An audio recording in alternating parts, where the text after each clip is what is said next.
வணக்கம் நண்பர்களே. நம்ம இப்போ 2022 குரூப் 4ல் கேட்கப்பட்ட ஒரு கொஸ்டினை தாங்க பார்த்துட்ருக்குறோம்.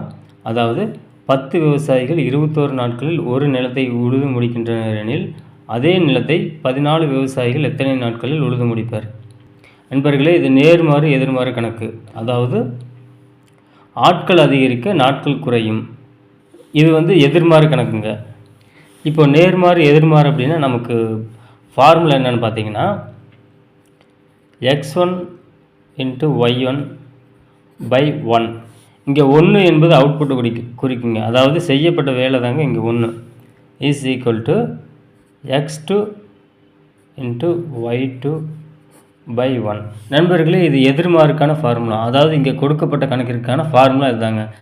நண்பர்களே, இப்போ நேர்மாறுக்கான ஃபார்முலா என்னென்னு பார்த்தோம்னா, அதாவது x1 அதிகரிக்கும் போது y1 அதிகரிக்கும், அல்லது x1 குறையும் போது yn குறையும். இது நேர்மாறு அப்படிம்போது இதற்கான ஃபார்முலா என்னென்னு பார்த்தோம்னா x1/y1 is equal to x2/y2.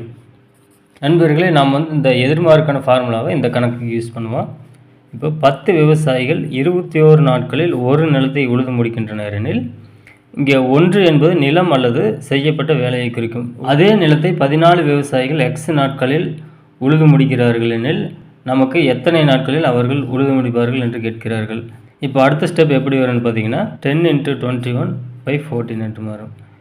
2 7 14, 3 7 21, 4 2 2, 5 2 10. இங்கே மீதம் இருக்கிறது 5 3 இருக்குது. அப்போ x இஸ் ஈக்குவல் டு 5 × 3 15.